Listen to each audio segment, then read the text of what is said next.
नमस्कार। चलिए आज जरा पर्दे के पीछे झांकते हैं और समझते हैं कि ग्लोबल पॉलिटिक्स का असली खेल चलता कैसे है, वो नियम जो अक्सर हमें बताए नहीं जाते। तो चलिए कुछ ऐसे सवालों से शुरू करते हैं जिन्हें हम अक्सर सच मान लेते हैं। जैसे सब कहते हैं कि यूएन को युद्ध रोकने के लिए बनाया गया था, है ना? पर जरा सोचिए, वियतनाम, इराक, अफगानिस्तान और अब यूक्रेन, ये सब क्यों हुआ? अच्छा, और एक बात, इकोनॉमिक सैंक्शंस यानी आर्थिक प्रतिबंध।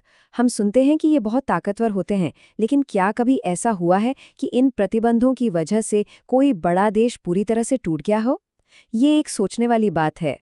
और फिर बात आती है इंटरनेशनल लॉ की। कहा जाता है कि कानून तो सबके लिए बराबर है, पर क्या ऐसा सच में है? ऐसा क्यों लगता है कि जो सबसे ताकतवर देश है वो अपने लिए नियम खुद ही बना लेते हैं? ठीक है, तो इस पूरे विश्लेषण में हम इमोशंस को साइड में रखेंगे, सिर्फ फैक्ट्स, लॉ और स्ट्रैटेजी की भाषा में बात करेंगे ताकि तस्वीर साफ हो सके। तो सबसे पहले बात करते हैं उस संस्था की जिसे दुनिया में शांति बनाए रखने के लिए बनाया गया था। जी हाँ, यूनाइटेड नेशंस सिक्योरिटी काउंसिल। अब देखिए, इस पूरी कहानी का सेंटर पॉइंट एक ही चीज है, वीटो पावर। इसका मतलब यह है कि जो 5 परमानेंट मेंबर्स हैं, उनमें से कोई एक भी अगर ना कह दे तो कोई भी प्रस्ताव पास नहीं हो सकता, भले ही बाकी पूरी दुनिया हाँ क्यों ना कह रही हो। और यही वो चीज है जो अक्सर सिक्योरिटी काउंसिल को बेअसर कर देती है। मतलब प्रोसेस कुछ ऐसा है, कोई प्रस्ताव आया, 15 में से 14 सदस्यों ने कह दिया हाँ, लेकिन एक परमानेंट मेंबर ने कह दिया नहीं। बस खेल खत्म, वो प्रस्ताव वहीं गिर जाता है। एक ना की आवाज 14 हाँ पर भारी पड़ जाती है। और ये सुपर पावर है किसके पास? अमेरिका, यूके, फ्रांस, रूस और चीन। ये वो 5 देश हैं। और ये सिस्टम बना था 1945 में, जब दूसरा विश्व युद्ध खत्म हुआ था। तो समझने वाली बात यह है कि यूएनएससी को किसी बराबरी या निष्पक्षता के आधार पर नहीं बनाया गया था। ये तो बस उस जंग के विजेताओं का एक क्लब था जो उस वक्त के पावर डायनामिक्स को दिखाता था। और नतीजा, यूएन बनने के बाद भी वियतनाम, भारत पाकिस्तान युद्ध, अरब इजराइल युद्ध, अफगानिस्तान, इराक और अब रूस यूक्रेन, युद्धों की एक लंबी लिस्ट है। ये साफ दिखाता है कि जब बड़े देशों के अपने हित दांव पर होते हैं तो सिक्योरिटी काउंसिल बस देखती रह जाती है। तो जब सीधी लड़ाई नहीं होती तो एक और हथियार इस्तेमाल किया जाता है, इकोनॉमिक सैंक्शंस यानी आर्थिक प्रतिबंध। पर सवाल यह है कि क्या ये कागजी शेर वाकई दहाड़ता है? जरा सोचिए, क्या कोई ऐसा बड़ा देश है जो सिर्फ प्रतिबंधों की वजह से पूरी तरह तबाह हो गया हो? जवाब आपको हैरान कर सकता है, ऐसा कोई नहीं है। अब देखिए, क्यूबा पर 60 साल से ज्यादा से प्रतिबंध है, पर सरकार वही है। ईरान 40 साल से झेल रहा है और आज भी एक रीजनल पावर है। और रूस 10 साल से ज्यादा हो गए और उनकी इकोनॉमी ने खुद को ढाल लिया है। मतलब देश टूटते नहीं, वो रास्ता निकाल लेते हैं। और ये रास्ते कैसे निकालते हैं?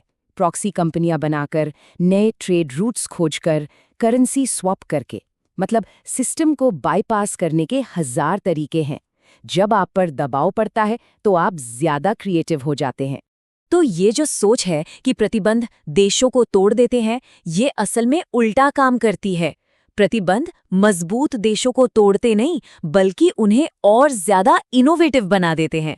आप एक दरवाजा बंद करते हैं, वो 10 नए रास्ते बना लेते हैं। तो इससे हम एक बहुत ही बुनियादी सिद्धांत पर पहुंचते हैं जो इंटरनेशनल रिलेशंस को चलाता है। देखिए, कागज पर तो इंटरनेशनल लॉ सबके लिए बराबर है, लेकिन असलियत में ये एक ऐसा ढांचा है जिसका पालन कमजोर करते हैं और जिसे ताकतवर अपनी मर्जी से मोड़ देते हैं। थ्योरी और रियलिटी में जमीन आसमान का फर्क है। और एक बात, आप ताकत के दम पे किसी की जमीन तो छीन सकते हैं, लेकिन ताकत के दम पर लेजिटिमेसी यानी वैधता हासिल नहीं कर सकते।